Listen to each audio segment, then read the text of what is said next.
The name of my coaching program is Career Building, Ambitious Career Building. And that is the distinction. The distinction is that you don't get rich in a year. If you enter the business and you have an unbelievable year and you make $250,000, well, to your point, you're going to pay half of that in taxes. You're down to 125, and then you go out and you try to put a down payment on maybe on your first house. So, you have to approach the business with a long-term plan.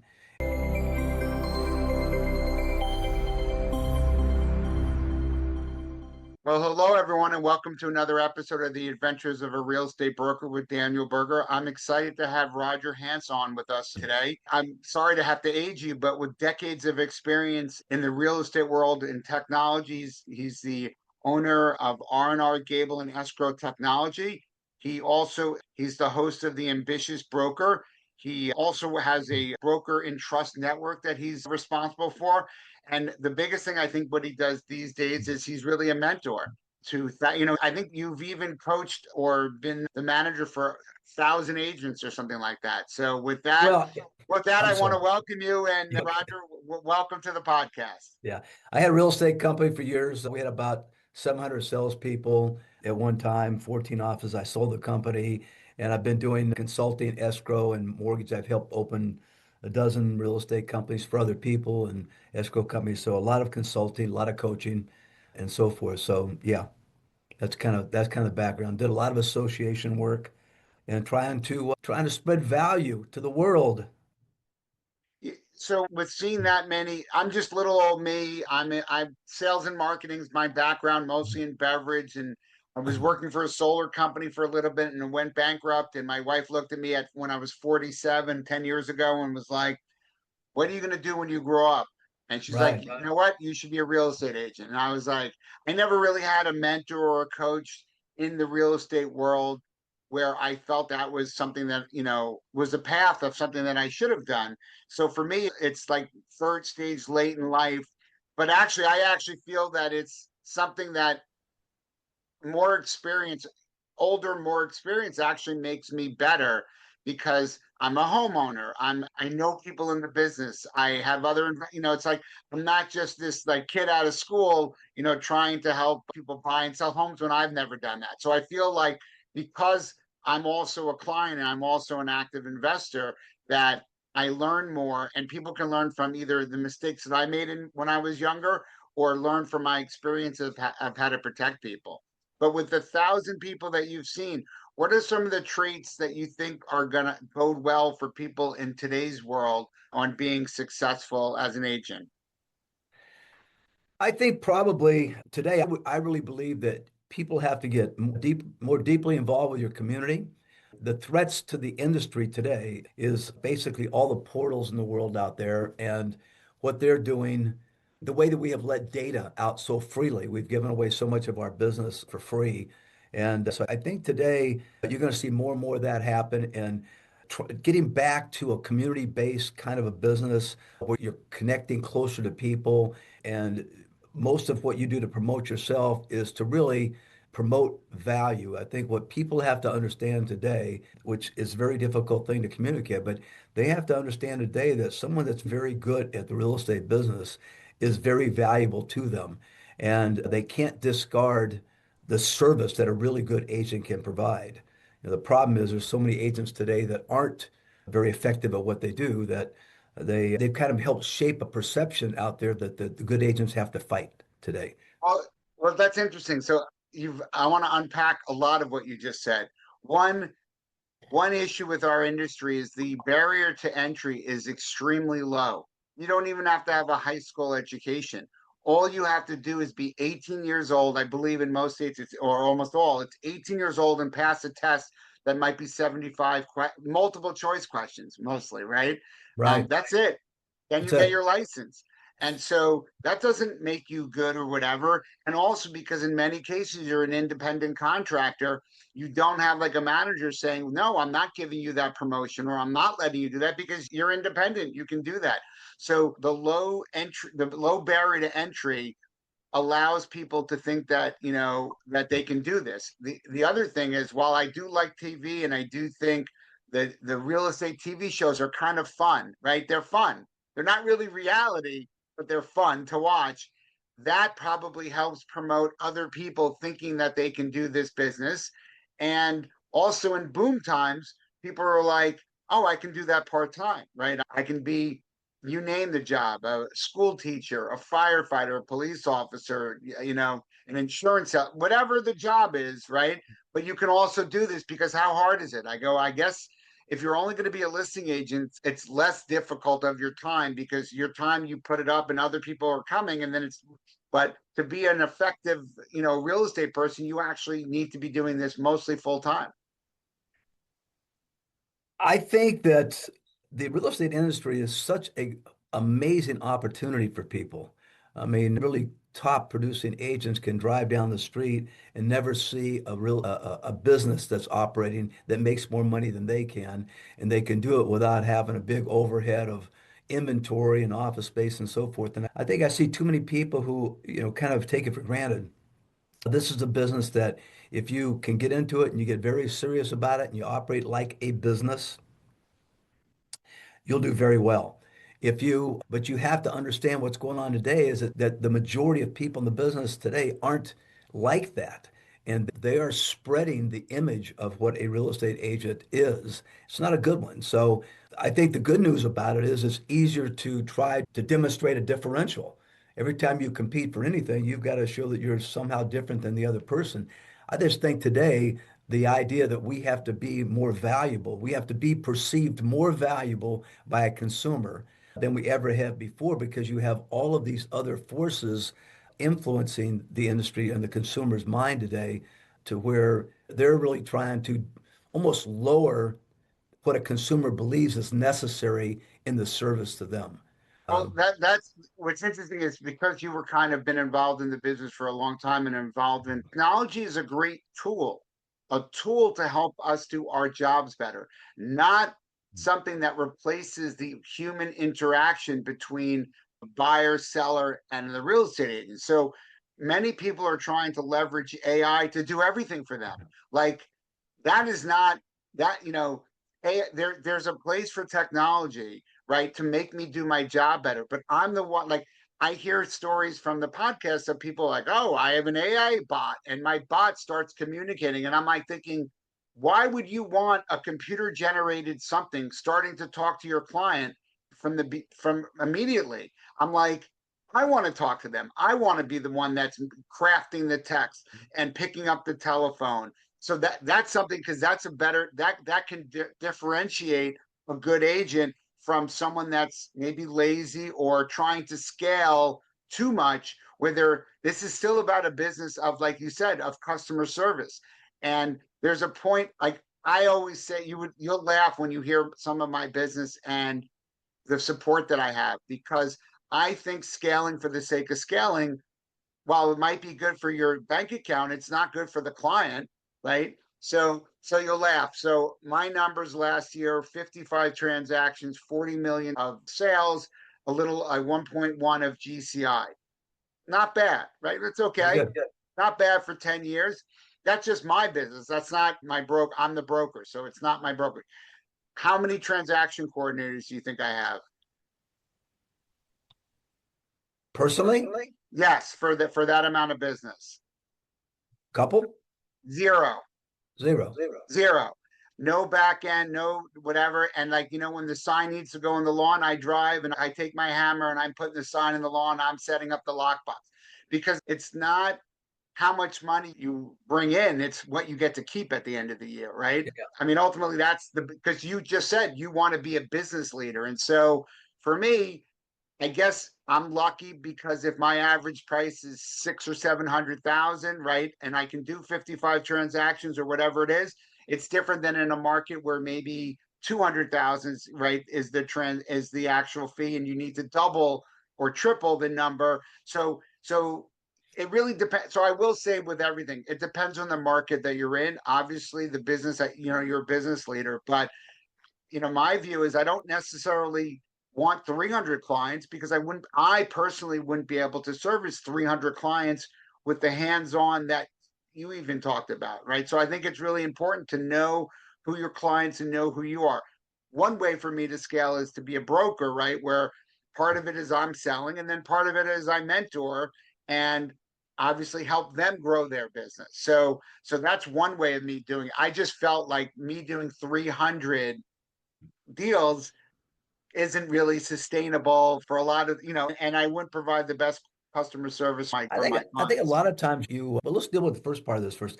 I wrote the very first CRM system ever in real estate. That was back in literally the 80s, before PCs. We did it on a big mainframe computer. I wrote the first escrow processing software, the first real estate management stuff. I've been involved with AI development and settlement services. I'm doing it right now in software stuff. I've been involved in the music industry, technology, and stuff like that. I'm a huge fan of technology if you use it right. And I think our industry in general right now, particularly the leaders at the national and state level associations, get so enamored by the little shiny object that they forget, what business that you're in. It's a tool.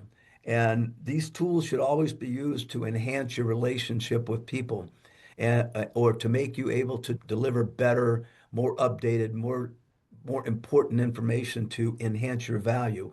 When you start using technology to make things easier, per se, then all you do is you invite competition. The reason you see all these portals and stuff today is because it's easy to do.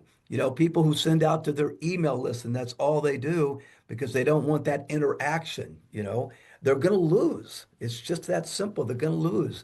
So you want you don't want to use a hammer to screw a screw in. And Right. I really encourage people to embrace technology, but use it properly. AI today should be something that helps do background work for you. They should be an assistant to help you attack certain tasks. But what ultimately it should do is it should give you time to be in front of people more and to talk to more people. Because ultimately that's what your job is, to know people. I agree. Well, the funny thing is you talked about the people in the national, like I also like everyone always likes to say the issues, things that are happening in our business in the world. And ultimately, if you want to get caught up in that noise, that's going to be used to deflect things and make you not be able to do things as opposed to just doing stuff. So when we talk about the National Association of Realtors, like, that settlement to me was basically they sold the realtors down the river. They only really cared about stopping lawsuits. They didn't really care about helping buyers, sellers, or agents. They just wanted to stop lawsuits from happening, which they did. But the funny thing is, I think commissions have gone up, not down because of that, which was the opposite effect of what it was supposed to be. And it just changed things a little bit. But ultimately, my job is to see what's the rules that I have right here and to adapt my strategies and who I am and my agents to whatever the current rules are. And so Yeah, and not to worry about what the noise is about and I don't really worry about what things might be 2 years, 3 years, 4 years down because I can't control that. But I can control the work output that I do today, right? And generally picking up the telephone and talking to somebody that wants to buy or sell is going to help me today. And then I'll get to 6 months, and then I'll get to a year, and then I'll worry about like keep doing, and because that's going to lead you to more business, more referrals. And for me being 10 years in the business and to have, you know, 50 plus transactions, $40 million. And I don't actually, so I do use portals for lead generation. I actually don't take any of them for myself. I buy them and distribute to enjoy them. my broker, my agents in my office, because that's one way that I can be of value to them is to help them develop leads so that they Sure, can have a business. I'm sure. lucky that I don't need to do that because my phone rings because of all the clients that I have and because of the interaction. So you talk about CRM. I don't even have that. Like you would laugh. I'm like, I don't cold call. I have a CRM because we do funnel everyone's names for maybe a monthly newsletter, but it is not soliciting. It's really just some information. Things that we do is I did write a book last year. I wrote The Adventures of a Real Estate Broker, and it has stories. It doesn't tell people how to sell. It's more of a story format of crazy things that have happened Oh in yeah. some of my deals. Oh yeah. And then I had a book party at my house, right? I had a book launch where I had 150 of my clients at the house. We had tents, we had a barbecue, we had, it was catered, it was bartenders, And so Well, that's really what I meant. That's a client-based, a community-based business mindset where you get closer and closer to your people and people have a sense of knowing who you are. That is the way the agents are going to have to. My personal belief is, those days of owning companies are behind me. But what I encourage guys who do own companies today is that you, there's a couple of things I'd like to see get injected back into these businesses. One is that your brand locally is perceived as a we thing within your organization as a individual agent. Over the past 20 years or so, our industry has evolved to where it's put agents out on these islands. And so they're really kind of on their own. You can generate some leads and pay for them and things like that. But for the most part, we've tried to make everybody think they're in business for themselves and it's all about them and so forth.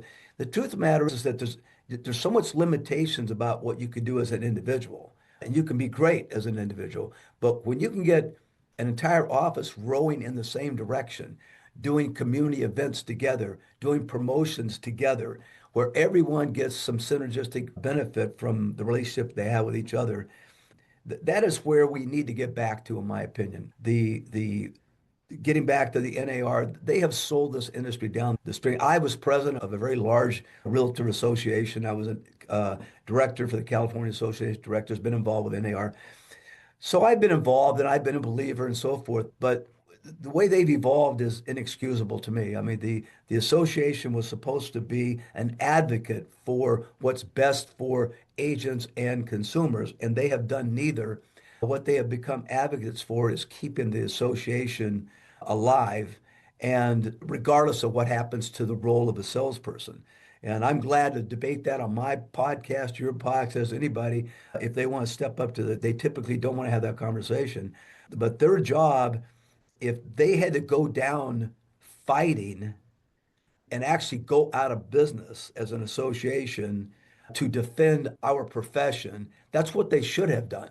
Because we could turn around and start a new association. It's our jobs and the quality of our jobs and the quality of the service we can give to clients is what they should be advocating for, not the existence of the association. So they also had the most horrible lawyering because that they used that the court cases, right, were in, I think, Kansas City, Missouri, and they used the smallest, myopic data to go in front of a jury. What does the jury know though about if it's price fixing? If you looked at my book of business, I treat my agents very much as independent contractors. I don't tell them what they need to for any rates for buying on the selling. It's whatever they do. Remax doesn't tell me as a franchisee what my need. All they care about is that they get their little take at the end, but they don't tell me what I need to do. That's why I right. kind of like it, right? Where because I could be the Daniel Berger brokerage, right? I choose not to because I do agree I agree about branding and having that balloon does make people be like, oh, okay, right? Maybe soon I won't need to, but I don't have a problem that even though I'm paying money for the balloon and whatever, I feel that does give clients in the beginning, right? For my first time clients, it makes them feel more comfortable that it's something that they know. And I'm willing to pay for that. But beside that, I'm very much independent. And so, if NAR looked at all of my commissions from the buy and the sell, they would see that it was all over the board. And it's Right. all over the board because I negotiate. Everyone's different. They're not all, some prices are higher, some there's whatever it is, but it's not all the same. And so clearly that was really the issue, I guess, was that it was the same every single time, the same amount, and it just looked odd. But that's not, I don't think that's even what most people do, but in the end of the day, they only cared about themselves. So like I you agree. still, and as you're a mentor, you still have to just tell people, okay, so here are the new rules.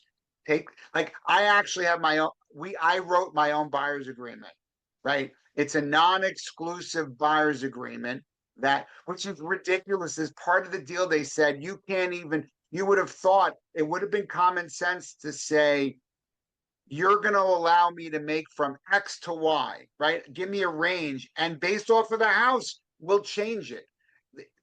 NAR doesn't let us do that, right? NAR says you have to have it put in the sand. That number has, before you just met the client and you have to throw a number out. So Well, here in California, it's actually a state law now. The California Association of Realtors lobbied to turn it from an NAR rule to a state law. So this is how foolish these you people have to are. sign. So mine's also non-exclusive. It only says for the houses that I show you, we're covered. No time period. No. But what's interesting is NAR doesn't let you flex the number up or down, right? Except any contract can be amended, right? That you can't tell me that I can't amend a contract. Two willing people are allowed to Sure. edit. So I tell people, oh, and you're not allowed to write this in the agreement. The agreement can't say if either of us want, if we both want agree to change it, we'll do it. I think you're not allowed to do that. So I have to orally tell people that or put it in an email. It just can't be in the document. And then when we come up with a house and if the commission's different than what we put in the original sheet, we amend it because anyone's allowed to amend anything. And I basically put it in the thing for this house we've both agreed that this is going to be the commission rate. It's so foolish that you wouldn't be able to say that from day one. It would also, you talk about professionalism. It's unprofessional that we have to present that document. That document's ridiculous. So I've edited in a way that I believe is legal because I use lawyers to help craft it because I didn't want to tie people up into a time period or exclusivity or a rate. But that's my view of that's how you adapt because you talked about it that it's a people person business. It's not about computers. It's also not about this is what corporations say, right? That's why I'm the broker so that I can make that decision that I think is best for me, my clients, and my agents, as opposed to this was handed down from a national entity. Yeah, I think, and we could talk about this for an hour on itself because I'm so annoyed with this. I've been doing this for 50 years and I've invested my whole life in this thing and my family. It's just been great for me and it brought me all that I want. And when I see what they're allowing to happen to our industry, it infuriates me. I mean, it really does because it's, it's, it's, they're just not looking out for our best interest. That's the best way I think I should put I right agree, and now, I've been saying that from day one. So I I'll tell you, love I'll that tell you we what, I'll tell you what really annoys me. I know a lot of people have been ingrained in the associations for a long time. And we talk about all the situations that are going on. We talk about the lawsuits. We talk about, what's going on with the data and how we've let the data get out of control. Everyone agrees that these are problems. No one, even the ones involved in these associations, they seem to be so intent to want to stay a part of the association that they won't put their foot on the ground and say, this is wrong. We've got to stop doing this. And then what I've heard in the last year or so has been things like, yeah, you're right. I'm so glad I'm at the end of my career where I won't have to deal with this anymore. No, it's like, no, you're there to do something, not to be yep. glad you're at the end of your career. If you want to be out of your career, then leave and put someone in there who wants to protect us, It's hard to leave when the national leaders are paid handsomely, Yeah, it's like, right? So, yeah, but the good news is, you know what? In any business, you have corporations and CEOs and the board, and so that's a little bit ours. The good news is, I still feel that I can flex, appropriately. And luckily for me, I'm not. Well, I'm only 10 years in the business. I'm 57, so I know at some point if it goes away and I've been buying some investment, so it's like you kind of diversify yourself. I mean, I like the yeah. business, I want to be doing it, but We can talk offline if you ever want to have a conversation about it. But I can tell you, I really do encourage a business owner, particularly, to try to get a little bit more engaged with these people. Let them know how you feel. You're right. We can't. We don't always know what's coming, and you got to play the game with the rules that are established at the time you're playing. But at the same time, we have to design the future that we want. And we have to go where we want to go to. Even with your agents, you plan for a future that you want. And same thing with this industry needs to say, where should we be as an industry 5 and 10 years from now, and not let the outside world be defining us. That's, I think, is the that's my soapbox speech for Well, today. It's like, I do agree with you. I'm slightly involved with I like my local association more because I think that they're doing more things for us. And I'm on like a review board of, of infractions and things like that. But ultimately, being involved in the state board, or you know what, that would, to me, that is not fun, right? Like I'm on other boards that are charity related that I enjoy, and that's why I do them. Um, right. I feel like they don't care, and it's fighting too much, and ultimately, my job, I'm trying to be the best, agent and broker that I can. And I generally don't go to even Remax's meetings either because it's the same thing. It's just, it's the same thing. It's all, and I Social. don't pay attention to it. And I just go out and sell. I had like two closings yesterday. I have one closing today. I can worry about the things that I probably can't do, or I can just keep doing my business. And so Well, I know one of the questions that was sent over to me that might get asked, talked about was, what's the difference between someone who's going to make and not make it? And I think you just hit on it. It's commitment. You have to stay focused. Time gets chewed up so rapidly by non-productive things, and you can let yourself drift into things that aren't very productive. So I think you definitely have to get committed. It sounds like you are, and be around people that have similar kind of commitment. And so what's interesting is, again, because the barrier to entry is so low, there are people that just think that the business is going to come. No, there's a really hard job. You also have to, like, think about it. You In a real job where you might have a pension or health care, we don't have that. So you have to work extra hard, and you need to be putting money aside. How many of the 1,000 people that you've worked with actually have a retirement account? That's a very good question, actually. Early in our career, I think if I were to go back and say, take my very first office, and through about 30 agents, those first 30 agents, I would say virtually every one of those people had very successful careers. As we got larger, I would have to be honest and say our ability to be as deeply influential with agents diminished as we got larger. So I would say that in my first office, 80%. In some of my subsequent offices, I would say that, maybe a third, you know. I mean, think about it, everyone needs retirement, and that's something that, you know, people, you make a lot of money, you shouldn't be buying an expensive luxury vehicle because you made a lot of money in 1 year, right? And so, like, again, everyone can do what they want to do, right? But like my what I see out there is nobody plans for the future, and they don't allocate funds today into retirement, right? Where, like, I probably put $80,000 last year into my retirement account because, right, I have an LLC. I'm the only member of my LLC. I'm allowed to do a catch-up provision for over 50 or 55, whatever the catch-up provision is. I'm allowed to declare profits. I'm the only person in my LLC, so I get all the profits. And that's currently under the rules of the IRS. You're allowed to do that, right? The government wants you to have retirement money so that you're not destitute. And so they give you an incentive of not charging you taxes at today's tax rate Right. to put money away for the future. That is rare, right? People don't Well, do that. I think the name of my coaching program is career building, ambitious career building. And that is the distinction. The distinction is that you don't get rich in a year.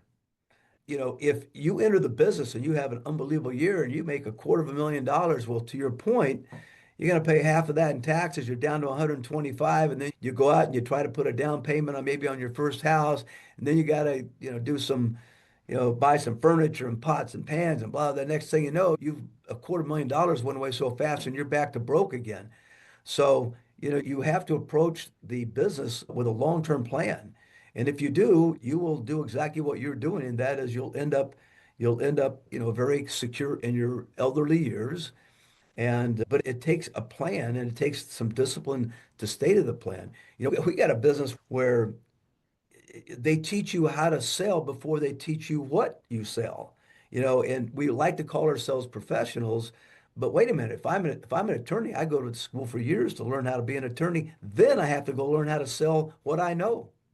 And I got to sell my service. If I'm an accountant, if I'm a dentist, if I'm a doc, whatever it is, I always learn my profession before I try to sell my profession.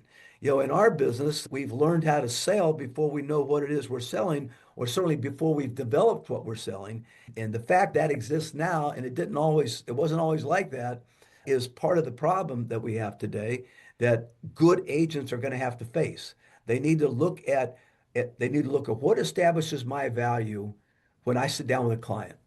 And selling the house by itself isn't all that a good agent is capable of doing. Anybody can throw it in the multiple list and get it sold. The question is, can you get it sold for the right amount of money? Can you get it sold the right amount of time? Can you handle the negotiations well? Can you handle your home inspections properly to support your client? There's so many ways that a really good, well-trained agent can have a lot of value to a client. But since they do so few transactions in their life, they're not attuned to all this nuance. So we have to first be good at the things that you sell and spend a lot of time developing those skills. Then you got to get good at selling them. And the clients have got to understand that all the various stages of a transaction where they can make or lose money based on your representation. I agree 100%. So you were giving it as a listing. Everything, taking nice pictures, having the MLS listing is anybody could do that. A computer can probably do that just as well as, probably better than me, because it would be done faster. They would search all the public records, so that's actually easy. But it's picking up the phone. It's when are what do you list the price at? How do you converse with people? And when you represent a buyer, I always tell people, the internet now lets you see every single house. Me pointing out a house to you is actually not a value added, because you can probably do it anyway. Me opening the door is not. If that's all it was, you would have a facial recognition. The door would open. They know you're inside. Nobody would care. Yeah. That is not. A robot They walk you don't. around. They don't need me for that. What they need me for is that I walk around the house, and after doing 1,000 inspections, there are things that I see before we even inspect, and then I bring them my black book of, here are my inspectors that I highly recommend. Here are my attorneys. Here are the lenders. All of that, and then communicating things when problems happen. Problems happen all the time, and it's how do we figure it out and brainstorm. That's what Yeah. that's how we help support a buyer, and how we do a seller. And so it's all of those things, and that's you know I can't Well, you put that know, on a billboard. That's just, you have to go talk to the people that have worked with me. And that's part of why I wrote my book. So my family was like, why are you writing a book? Who wants to read your book? I go, you're right. Nobody. But when I can tell people that I wrote a book on real estate, that is hard. It is hard to write a book. But what it yeah. shows is I persevered. I wrote the stories down. I edited it. Well, my wife really helped me edit, and she did an amazing job of that. But I did it, right? Because everyone says, people are like, I should write a book. I go, well, you should write a book. But everyone says they want to do something in life, and they Yeah. don't do it.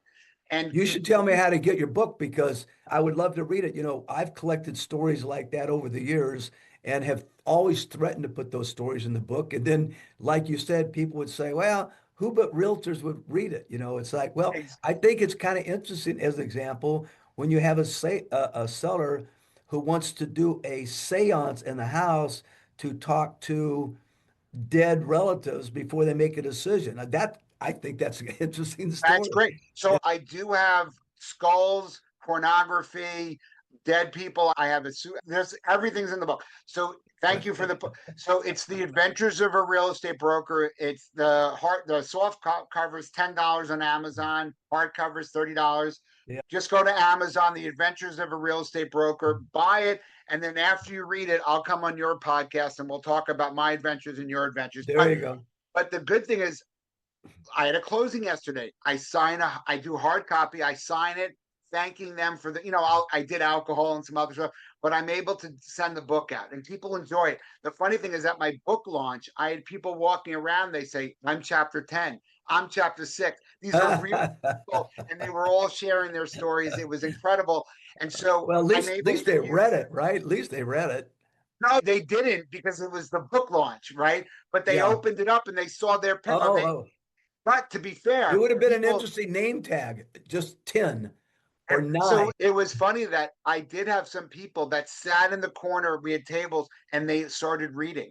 So there were people at the book launch like, I have to get into this. So that was like a fun thing, and that's something that's like it's like better, different, and special. Not everyone's going to do that. You do a podcast. I do. The podcast costs me money. It takes me time to do it, but it's just something. Having this conversation is good for me. I learned stuff. Hopefully you learned, and then Sure. hopefully, and we put it out there so that people that have insomnia can listen to it at night, watch it at night, and learn a little bit about, we've both been in, you've been in it 50 years, I've been in it 10, but I've been in sales and marketing for 40 years now.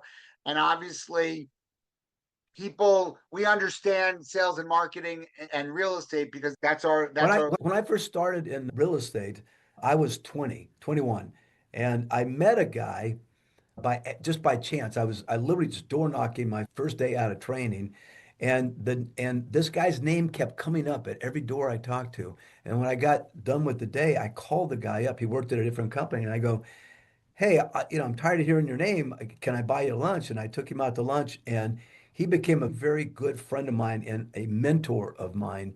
And it's hard to imagine how much value that person had to me with just simple things they said to me, the fact that we went to lunch, the fact that we could have some conversation, someone that I could talk to. And so the idea behind my podcast is kind of what you're saying was always say, I want to bring people in that will be at least a lunchtime conversation and hear the way highly productive people think, or highly professional people think. And so you're right. I mean, it's just get the word out there.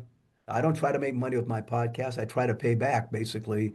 exactly. So, And in the but you world did give me of an idea though, Daniel, and maybe I'll share this with you. Years ago, I invented a thing where you could drive up in front of a house and turn your car radio on. You could hear a message about the house, and one of the best promotions probably I'd ever done. And so I'm always been kind of a gadget guy. And so you just gave me an idea, and that idea is that we're going to create these new little robots so when the property is shown, the robot suggests the agent gets out of the way, and then the robot does the tour of the home. What do you think? well, I think we could say it would be the buyer. It's cute, so I think it's a good idea. And then you would know every single thing about the house. And I think the robot would walk around with them as like either there would be different options. One option would be I'm going to give you the full tour and follow me, or the Yes, tour whereas I'm just going to follow you, and if you have questions, ask me. And then I know yes. what room we're in, and then I'll be able to explain to you. So I love that, right? Because It that's fun. could be a little creepy when the robot says, "Gee, I noticed you wear 9.5 shoes, and you got those at Florsham." You know, you I think should it you depends. shouldn't have I think paid it more depends. than. Exactly. Well, Roger, you and I could Yeah, probably talk hours on yeah. this. I appreciate your time. 50 years in the business, over 1,000, multiple companies that you've done, the mentor to people, the R&R Gable and Escrow Technology, your podcast. I appreciate all that. I also appreciate if you buy and read the book. That's helpful. I'll do it. And maybe you'll make it required reading for all your mentees, so Yes. that would be a benefit. But and then after you read it, I'd love to come on your podcast and we'll talk about the adventures of being a real estate broker. But thank you very much for coming Thank on. I you. appreciate the time. Everyone, Roger Hance, as he knows what he's doing. He's a leader in our industry. He has 50 years of experience. And he knows what he's doing. So I appreciate his time. For everyone, it's Daniel Berger with the Adventures of a Real Estate Broker. Thank you for listening in this week. Until next time, thank you very much. If today's stories opened your eyes, wait till you see what's next. Hit the video on screen to join the next adventure with Daniel Berger.